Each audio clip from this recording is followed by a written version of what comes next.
you. So it's the beginning of creation. The Lord became flesh and dwelt among us. And we see here the beginning of Adam and Eve. And it goes one by one until it is the sacrifice of Abraham and his son Isaac. Isaac, it means to love. Isaac, it means it's hope. Now Sarah, she was old. It's impossible to bear a baby. Abraham was also old. So when God told Abraham, you are granted a favor in the eyes of the Lord, you will be having a son. And he came to Sarah also, but she laughed. She said, how can I be?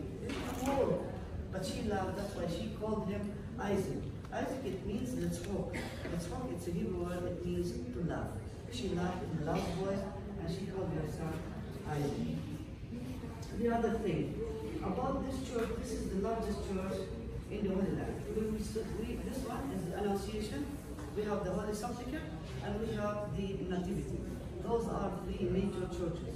Imagine, Annunciation, birth of Jesus, death of Jesus.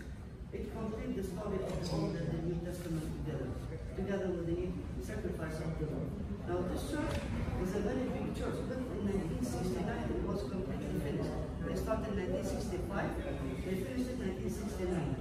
They built it in a way that it shows. When we look at the face of the church, we'll see the four evangelists, Matthew, Mark, Luke, and John, and we see the angel, Gabriel, appearing to Mary, announce of the birth of Jesus, which it is that cave. That cave is not only the cave. This is where the Holy Family lived. This is the house of the Holy Family, because some people, they mix up. Now, they built the church on top of the town of Nazareth. That's why when you were coming down from the steps, you saw a little cave. Did you notice that? Those caves, this is where the people lived. This was the size of the town of Nazareth. The size of the church itself, and it goes in the back under that building. Because you know what? They found, it's a Casanova hotel, they found tombs, they found a lot of remains of Nazareth. It was a very poor town. That's why Joseph had to go to Tripoli, the Roman city. It was big. He has to work. He used to work in a different thing. That's why we call it carpenter. It means not only he works in the wood, but carpenter shop. It's the carpenter place in Nazareth itself, in the town of Nazareth. You need to provide more work and business. Now you saw a lot of pictures for the Blessed Mother. We have 115 pictures. One of them is the one from the Philippines, yeah? Why we have 115? 115. Now in the gospel, the old man is sitting in the sun. He said, where are we going to go? When will we going? When Jesus going? From Philippines. See, I smile because he asked me a question, but there is something important. Jesus, when he was here in Galilee, when he go tomorrow, the disciples, they were trying to catch fish. Nobody could catch any fish. They were tired the whole day.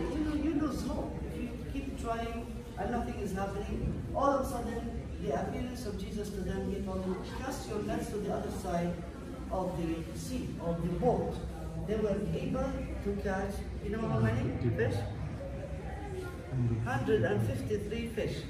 It is mentioned in John 20 or John 21 that it talks about that number, 153 fish. It means here, that place with these pictures that we see, 115, we are waiting for the number to be completed, 153 nations to be flourish or listening to the word of God, but it's impossible. Why? Because we have us as Catholic, we have branches, Protestant, Presbyterian, non-Catholic, this and this and this. You know, we cannot gather the 153.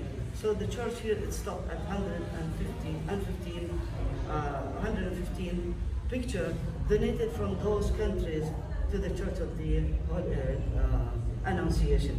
It means maybe it will be more difficult. I hope in the future those will come back again to their faith, and then we will be having the complete number of 153 fish. It means Jesus told Peter, you have 153 nations. You have to flourish the word that I teach you and I tell you. So go and spread the word of God, but it stopped here at 115 picture, 115 nation, that still we need more to complete the 153. You get this? This is there is many things in the gospel. We go to the mass, we hear a lot. But today, you're coming here to the Holy Land, you're going to learn a lot. Why this happened? We are connected. I was here with you in the Annunciation, and I moved where? To Tiberia. So I connected that number with the number that we have it here. You get it? We have to connect because everything is connected to each other. That's why it's hard for those who doesn't have that knowledge. You go to the Mass, you get the Mass, you go happy, clean inside your heart, forgiveness is inside you, but you don't even think about the deepness. Today, and this week, we're going to learn how to read or how to hear the gospel and to learn from it. This is very important. And you will remember my words when you go back to the Philippines and you attend Masses. We're going to go with all of the readings of the gospel in these all places that we're going to visit later on.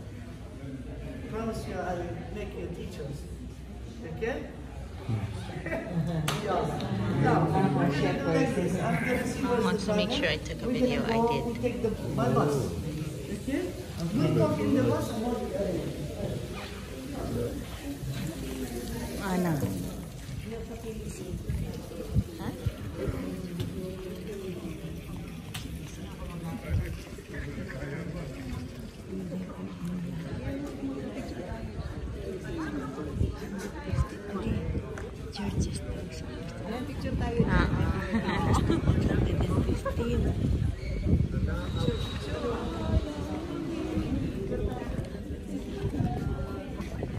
Sige po.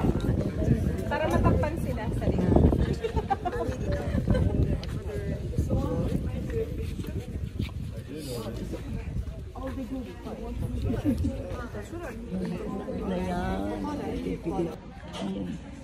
Anong pakiramdam mo, Mami?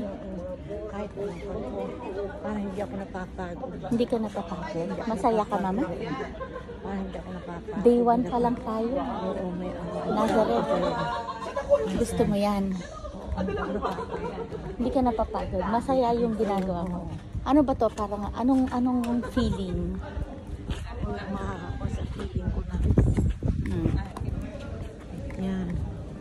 Yung feeling na, kumbaga fulfillment itong, this is fulfillment. Fulfillment. Oo. At the age of? At the age of 80. Ang ganda, ano? May sasakyan po sa likod. Ito ang aking talagang kumbaga accomplishment.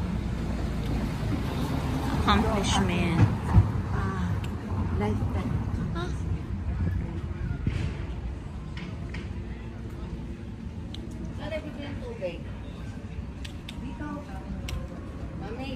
Sa hotel ba may ano? Ano po, sa driver po. Sa driver meron? Meron daw. Ako na lang tayo bumili. Ay, hindi ba hotel na tayo diretso? Yes po, diretso. May water na doon. Sa restaurant po meron. Kaya lang if you want to drink sa rooms, you can buy po sa driver. Pero doon daw sa driver meron doon na lang. Okay. Makakainit kaya ng ice doon. Sa ano po, sa restaurant. Ito na naman yung mga souvenirs, so kailan ba makaka... Lang na lang po. Basta? Tapos pagdating doon, late na. Actually po sa labas ng hotel. Pero may Parehas lang yung price. Baka mas mura din. Baka mas mura doon kasi nasa malapit tayo sa church.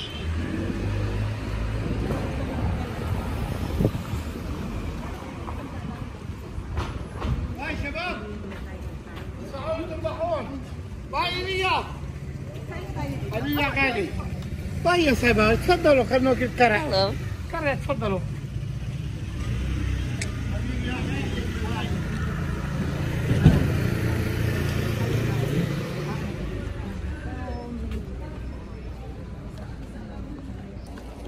Ano ma? Capernaum. Dito ba ang Capernaum? Opo, this is Capernaum. This is Capernaum. Yeah, this is Capernaum. Dito si Jesus nagkakapan and then he went to the Sea of Galilee. Oo. No, Pero pupuntahan natin doon kung saan sila nangisda. Pupuntahan natin doon. Pupuntahan natin. And then Halika na. dito siya nagkuhan.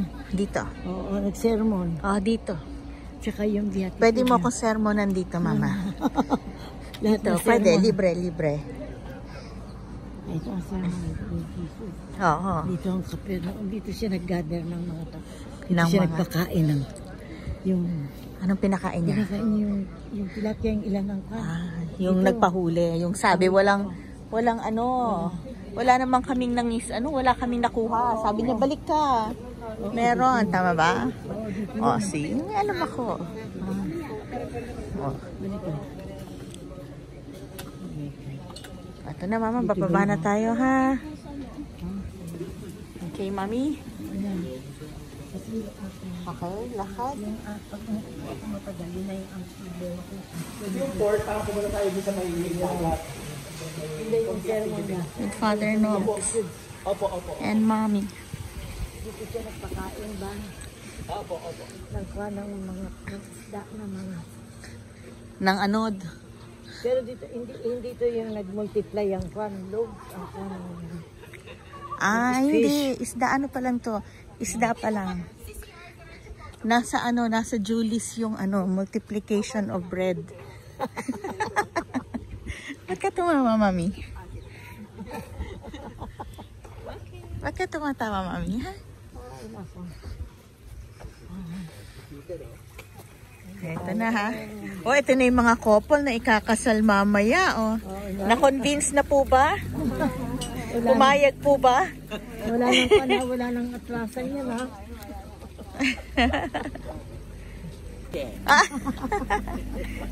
Mama si Papa. Tatawagan natin mamaya. By hook or by crook. Kakasal kayong dalawa. Kung na Si Mama, nabilis maglakad oh. Ha? Ma, hindi kita hinahawakan yan. Ang bilis mo ha? Very good. Nagdalo yan ng tubig. See that? Saan yung galing? Ayun yung kaninang tubig na hagdanan dun sa tuktok bago ako bumaba. Wow! Wala lang, na-amaze lang. O, yun yung nanay ko. Ma'am! Excited ka? O, punta tayo doon. Alamin natin kung anong nakasulat para mabasa ko sa'yo. And Jesus went about all Galilee teaching in their synagogues. Jesus chose Capernaum as is his home, whence he went out to preach in nearby villages and towns. O sige, tayo ka na dito ha. O sige, tayo ka muna. Okay, 1. Ano?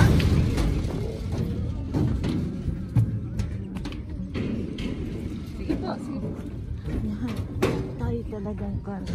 We are really blessed that we are all here.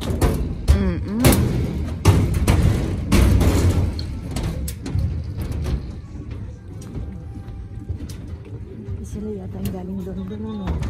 Hindi. Taga-USD po. Ay, ito na yung ang ganda naman. Yes, kahoy.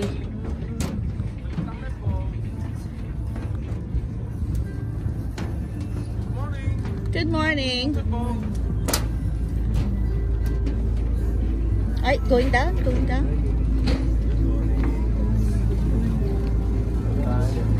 Morning.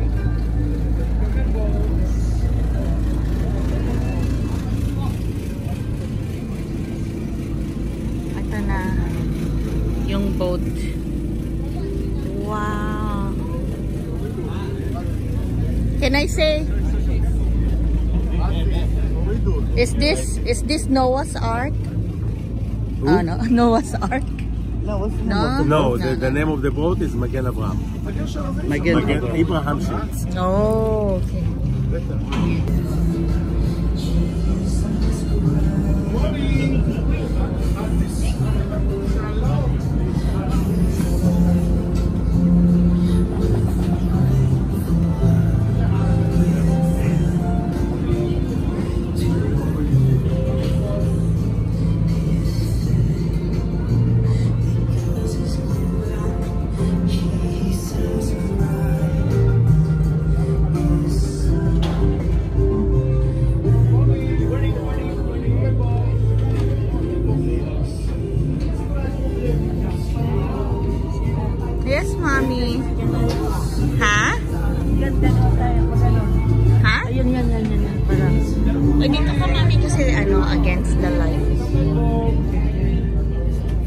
open mo na yun ang side din.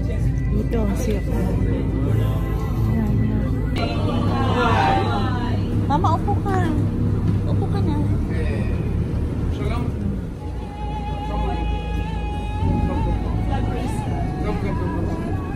Don't worry, we don't go from the water.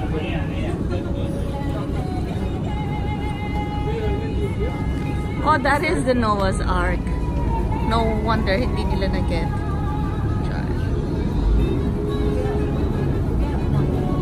Lalaki ito na. Lalaki ito kay Dr. Lam.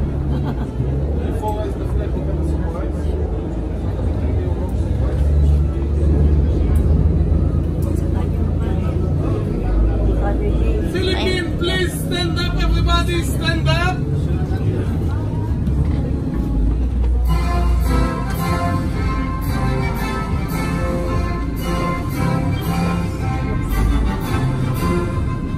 Sorry.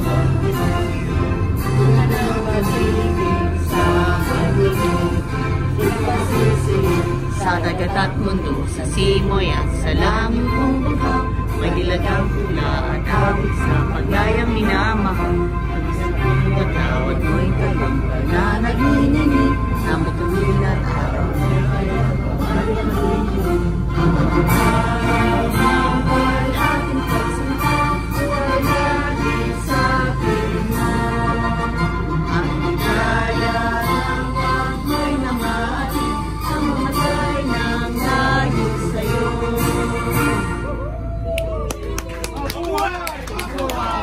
God bless Philippines! Yay! Hallelujah!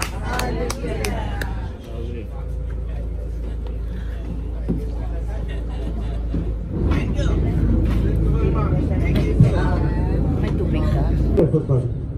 They start in the morning to catch fish in order to distribute that fish. Now, probably today we'll try to catch a fish because if we catch a fish, we're gonna have lunch. Lumakad. If there is no fish, no lunch. We'll eat McDonald's. Shaky. We'll go to Shaky. Kasi St. Peter ng No, or Jollibee. Jollibee, right? Jollibee. Sabi ko, nagwala siya ng Now, faith. you see the Sea of Galilee, it's a very small lake, but it's beautiful. Every morning, Anong sabi ni Jesus it's sa much kanya? better. The breeze is nice because midday, You have it will be little really warm. Now, the lake Noong una of Galilee is a nakapaglakad, very di ba? small lake, and it has a lot Tapos of nahulog. things. We started from here, let's say we are at the edge of the other side of the lake, that we include all the churches on that side, and we go to the cliff of Arbel. We came from there. We drove all the Ang ganda distance ng boat behind Arbel namin. cliff, that cliff that Ang you ganda see ng it, boat and we natin. came down, we drove all the way until we came here. Now on Kasi the way iba back, luma we yung go isa, backward iba luma. in order to visit those 4 churches Sa that atin maganda. it's supposed to be. Now if I Wala go to the left side there, these are the mountains of the Golan.